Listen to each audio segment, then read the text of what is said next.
अस्सलाम वालेकुम, this is Afa Babar and welcome back my YouTube channel. कैसे हैं आप सब लोग? आई होप आप सब ठीक ठाक होंगे। तो यहाँ पर हो रही है जी रमज़ान की तैयारी। ये मेरी कुछ मशीनें थी जो कि रमज़ान में ज़्यादातर इस्तेमाल होती हैं। आम तौर पर तो इतनी ज़्यादा इस्तेमाल नहीं होती हैं, तो लेकिन रमज़ान में होता है कि जूसेस वग़ैरह बनाने होते हैं और कुछ कीमा वग़ैरह, तो कबाब वग़ैरह। तो फिर ये जो है कुछ मशीनें थी मेरी, ये कीमे वाली मशीन पड़ी थी और डस्ट वगैरह पड़ी हुई है और अंदर से भी थोड़ी गंदी गंदी सी थी, तो मैंने कहा इनको मैं धो के साफ़ करके रख लूँ, क्योंकि रमज़ान में फिर जब इस्तेमाल करनी पड़ती हैं तो फिर वो दिक्कत नहीं होती, हर चीज़ जो है वो साफ़ सुथरी हो तो आराम से हम फिर निकालते हैं और इस्तेमाल कर लेते हैं। अच्छा, घर का कोई ना कोई काम रह ही जाता है, घर के काम कभी भी ख़त्म नहीं होते। एक दफ़ा शुरू कर लेना तो फिर कभी कोई काम निकल आता है और कभी कोई काम निकल आता है और दिन निकल जाता है, लेकिन हमारे काम ख़त्म नहीं होते।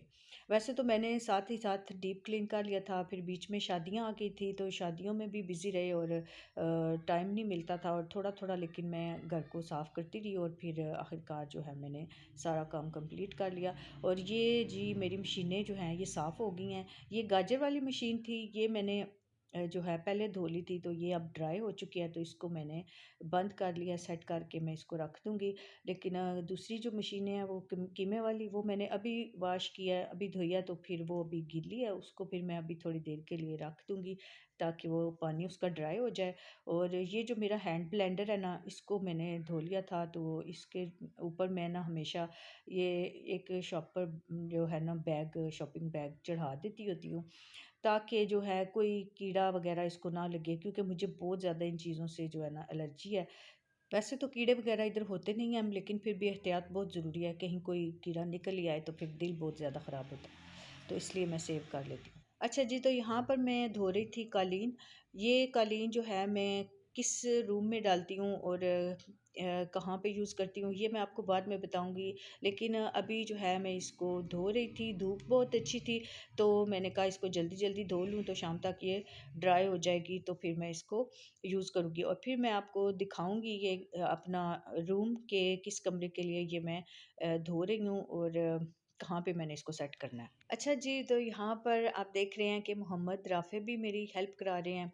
अच्छा, इसको कोई और काम करे या ना करे, लेकिन कारपेट धोना इसे बड़ा पसंद है। जब भी मैं कभी कारपेट धोती हूँ ना, तो ये मेरे साथ ज़रूर जो है ना साथ शामिल हो जाता है। और वैसे भी ये अच्छी बात होती है कि बच्चों को ज़रूर किसी ना किसी घर के काम में साथ लगाना चाहिए। इससे बच्चों में जो है ना ज़िम्मेदारी का एहसास पड़ता है, उनको भी पता चलता है कि हमने काम करना है।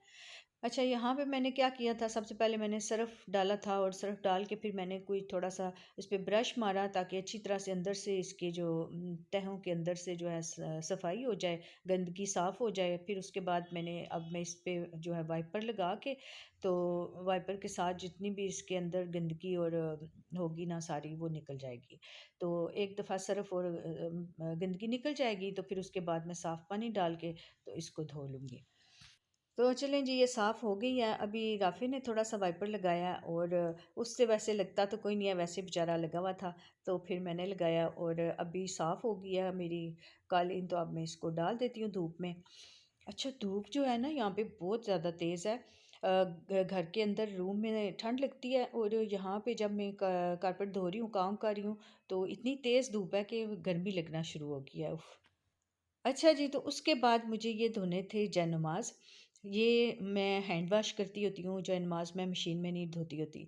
तो हस्बैंड कह रहे थे कि घर में क्या धोगी, मुझे दो, मैं लॉन्ड्री से धुलवा देता हूँ, लेकिन मैंने कहा नहीं, मुझे क्योंकि तसल्ली नहीं होती है जब तक मैं खुद हाथ से ना धोऊँ। क्योंकि ये जयनमाज़ हैं और इन पे नमाज़ पढ़नी होती है, तो इनका अच्छी तरह से साफ़ होना बहुत ज़रूरी होता है। साफ़-सुथरे हो जाए ना, तो फिर दिल को तसल्ली हो जाती है और नमाज़ पढ़ने में बड़ा सुकून आता है।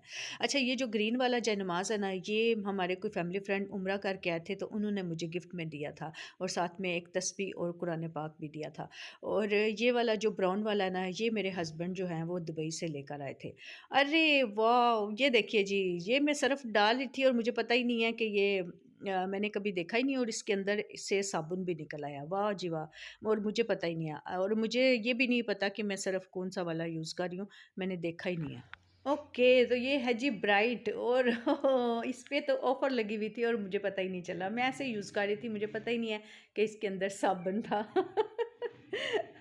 तो जी अभी मैं यहाँ पे इनको जल्दी जल्दी से वॉश कर लूँ ब्रश से, और फिर इसको पानी से धो के साफ करके, तो फिर मैं इजी हो जाऊंगी। फिर उसके बाद मैं आपको अपना रूम भी शेयर करूंगी जहाँ पे मैं ये जानमाज वगैरह रखूंगी। ओके, चलें जी। तो मेरे जानमाज जी साफ़ हो गए हैं, मैंने धो लिए थे, और फिर अब मैंने इसको धूप में डाल दिया। और धूप इतनी तेज़ है और मुझे इतनी जल्दी सन टैन होता है, इतनी सेंसिटिव मेरी स्किन है, और मैंने सन ब्लॉक भी यूज़ नहीं किया हुआ, और मैं ऐसे ही काम कर रही हूँ। एनीवे अब काम ख़त्म हो चुका है और मैं जल्दी से अंदर चली जाती हूँ, इससे पहले कि स्किन ख़राब हो जाए। तो जी ये है मेरा मिनी रूम जिसमें मैं सिर्फ अपनी इबादत करती हूँ। नमाज के लिए मैंने ये कमरा मुख्तस किया हुआ है, और अभी सारा सामान निकाला हुआ है। तो मैं दोबारा जब यहाँ पे सेट करूँगी तो फिर मैं इसका टूर आपको कराऊंगी कि ये मैंने कैसे सेट किया हुआ है अपना नमाज के लिए रूम। तो अभी साथ ही हम कह रही थी कि मम्मा फ़र्श भी धो लेते हैं, तो मैंने कहा चलो जी फ़र्श भी धो लेते हैं साथ ही। तो चलें, आज सारा काम ख़त्म हो जाएगा तो घर सारा साफ़ सुथरा हो जाएगा। तो चलिए जी अभी मैं आपको टूर करा देती हूँ अपने नमाज वाले रूम का। ये है जी मेरा छोटा सा मिनी रूम। ये कालीन वगैरह मैंने धो के और सुखा के डाल दिए हैं वापस। ये है छोटा सा रूम जहाँ मैं इबादत करती हूँ, पूरे दिल लगा के तवज्जो से खामोशी से बैठ के। ये कमरा मैंने सिर्फ नमाज के लिए रखा हुआ है, और यहाँ पे जो कुरान पाक मैंने अपनी रेंज में रखे हुए हैं पास ही, ताकि जब भी 2 मिनट के लिए भी हमें टाइम मिले तो हम जल्दी से कुरान पाक पढ़ लें। और ये कमरा बिल्कुल साफ़ सुथरा और पुरसुकून होता है, ताकि यहाँ पे सिर्फ़ और सिर्फ इबादत हो सके। और अल्लाह ताला ने जितना हमें अता किया होता है, तो हमें भी चाहिए कि अल्लाह को भी उसी तरह से तवज्जो से टाइम दें। जब हम नमाज़ पढ़ें, इबादत करें, तो हमारे दिल में और दिमाग में कोई भी बात नहीं होनी चाहिए। बिल्कुल ख़ामोशी से पुरसुकून होकर पूरी तवज्जो से हमें अल्लाह ताला की इबादत करनी चाहिए। तो जिस तरह हमें अल्लाह ताला नवाज़ता है, जितना हम पर करम करता है, हमें अता करता है, तो हम इतना भी नहीं कर सकते कि उसकी इबादत के लिए हम अच्छा सा टाइम निकालें और पूरे खुलूस से, पूरी खुशनुदी से उसकी इबादत करें। तो बहुत ही सुकून आता है, और अल्लाह ताला से जो एक ताल्लुक़ जुड़ जाता है, एक रब्ता हो जाता है ना, वो बहुत ज़्यादा जो है ना प्राइसलेस है, बहुत ही कीमती होता है। तो ये जी कमरा है, और ये वाला जो डोर है इसका ये बंद रहता है, बस इसको हम बंद कर देते हैं। तो इस तरफ टेरेस है, और ये है जी दूसरी साइड। अभी हम चलते हैं किचन में, और जो बाकी का काम है वो भी मैं आपको दिखा देती हूँ। ये जो मैंने अभी वॉश कर ली थी मशीनें अपनी सारी, ये सब ड्राई हो चुकी हैं, और इनको भी साफ़ करके मैंने सेट करके तो रख दिया है। ये भी मेरा काम कंप्लीट हो गया है। अब रमज़ान में मुझे कोई दिक्कत नहीं होगी, कोई टेंशन नहीं होगी। बस उठना है और जल्दी जल्दी से खाना बनाना है, और अफ्तारी की तैयारी फटाफट से हो जाएगी, और पुरस्कून हो जाऊंगी मैं। ओके, तो इसके बाद जी यहाँ पे हस्बैंड ले आए थे जी रमज़ान का सारा खाने पीने का सामान। तो ये मैं ले जाती हूँ किचन में। किचन में सारा मैं आपको दिखाती हूँ कि क्या क्या लिया इन्होंने। तो ये है जी दही। दही ले आए हैं, और ये हम सहरी में खाते हैं। उसके बाद अंडे ले आए हैं। अंडे भी हम सहरी के लिए होते हैं। सहरी में अंडा पराठा बच्चे और इनके पापा भी खाते हैं। मैं तो खैर जो है पराठा नहीं खाती, लेकिन अगर मैं खाती हूँ तो मैं देसी घी लगा के थोड़ा सा जो है वो खा लेती हूँ। और मैं अंडे अंडे के साथ खाना पसंद नहीं करती हूँ, मैं सालन खाती होती हूँ। और ये थी जी गाजरें। गाजरें मैंने मंगा ली, मैंने कहा शायद अच्छी वाली हो जाएँ, अभी आखिरी आखिरी दिन है तो मिल जाए कोई अच्छी सी गाजरें, तो लास्ट टाइम जाते जाते मैं जूस पी लूँ। तो उसके बाद ये टमाटर थे, प्याज, लहसुन, अदरक, सारा कुछ जो है वो मैंने मंगवा लिया है। तो अभी मैं ये सारी चीज़ें जो है अब सेट करूँगी, इनको इनकी जगह पे रखूँगी। यहाँ पे जी राफ़े जो है वो उन्होंने फ्रिज में अंडे लगा दिए। उन्होंने कहा मम्मा अंडे मैं सेट करता हूँ। मैंने कहा जी ठीक है, इससे अच्छी और क्या बात होगी, ठीक है आप अंडे सेट करें। ये जी अंडे सेट हो गए फ्रिज में। उसके बाद ये था धनिया है, और पुदीना। पुदीने की बहुत ही प्यारी खुशबू आ रही है, इतना फ्रेश पुदीना है माशाल्लाह, बहुत ज़बरदस्त। और ये धनिया है, धनिया भी बेहतरीन और फ्रेश है, बहुत ज़्यादा फ्रेश है। और ये ज़्यादा ले आए हैं कि इसको हम क्या करेंगे कि काट के सेव कर लेंगे। अच्छा, धनिया को सेव करने की मैं आपको टिप बताऊँ कि धनिया को कभी भी धो के ना रखें। जब आप धो के रखेंगे ना तो वो गल जाएगा, 1-2 दिन के अंदर अंदर वो ख़राब हो जाएगा। उसको हमेशा ड्राई रखें। अगर आपने धोना है ना, धो के तो उसको फिर ड्राई कर लें, ड्राई करके फिर उसको सेव करें। अदरवाइज़ आपका धनिया ख़राब हो जाएगा।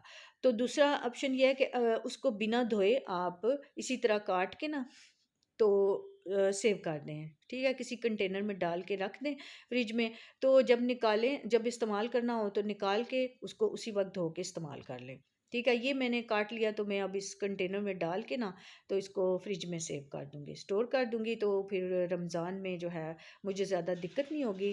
कभी चटनी वग़ैरह भी बनानी पड़ती है और वैसे भी इस्तेमाल होता है कि कई चीज़ों में, तो फिर दिक्कत नहीं होती बार-बार लाने में। तो ये हो गया जी सेव। अच्छा, यहाँ पे फ्रिज में सारी चीज़ें मैंने सेट कर ली हैं, ये सेव कर दी थी। ये है जी हमारा योगर्ट पड़ा हुआ, दही पड़ा हुआ, ये था जी गाजरें, और उसके बाद ये लेमन और टमाटर मैंने नीचे रख दिए थे। उसके बाद यहाँ मैंने एक साइड पे साग भी रख दिया था, और ये थे जी आलू, प्याज और लहसुन अदरक, इनको मैंने टोकरी में डाल दिया था। और ये है पुदीना। अच्छा, पुदीने को सेव करने के लिए क्या करना चाहिए कि पुदीना जो होता है ना, इसको आप इसी तरह एक शॉपिंग बैग में बंद करके तो आप इसको फ्रिज के अंदर रख दें। क्योंकि पुदीना जो होता है ना, अगर आप इसको ऐसे ओपन करके किसी टोकरी वगैरह में रखेंगे ना, तो ये ख़राब हो जाएगा, बहुत जल्दी ख़राब हो जाएगा। इस तरह से शॉपिंग बैग में आप रख दें ना, तो ये महीना पड़ा रहेगा, तो ये ख़राब नहीं होगा। आपने जब भी चाहिए हो थोड़ा-सा निकाला और इस्तेमाल कर लिया। अच्छा, यहाँ पे बच्चों को लगी हुई थी बड़ी भूख, मैं सारा दिन सुबह से काम लगी हुई थी, तो बच्चे कह रहे हैं कि मुझे जी हमें खाना दो जल्दी से। तो मैंने आज खाना बनाने में ज़रा देर हो गई, तो फिर मैंने जल्दी से थोड़े से जो है ना फ्राइज़ बना लिए बच्चों के लिए। तो अच्छा, फ्राइज़ जो होते हैं ना, इनको क्रिस्पी और स्पाइसी बनाने के लिए मैं आपको एक टिप दूँ कि जब आप इनको नमक लगा के वॉश कर लेते हैं ना, तो उसके बाद फ्राई करने से जस्ट पहले इनके ऊपर आप मैदा और थोड़ा-सा जो है चिली फ्लेक्स अगर डाल लेना थोड़ा-सा, तो उसको उसके साथ फिर जो फ्राइज़ होते हैं ना, बड़े क्रिस्पी और स्पाइसी हो जाती हैं। और ये जी फ्राइज़ तैयार हो गए हैं, बड़े ज़बरदस्त। तो अभी इनकी आवाज़ देखें जी, कितनी खन-खन हो रही है, इतने ज़्यादा क्रिस्पी हो गए हैं। तो ये था जी आज का मेरा व्लॉग। आई होप कि आपको ये मेरा व्लॉग बहुत पसंद आया होगा, और मुझे कमेंट करके अपना फीडबैक ज़रूर दीजिएगा। फिर मिलेंगे, तब तक के लिए अपना बहुत सारा ख्याल रखिएगा। Thanks for watching. अल्लाह हाफ़िज़।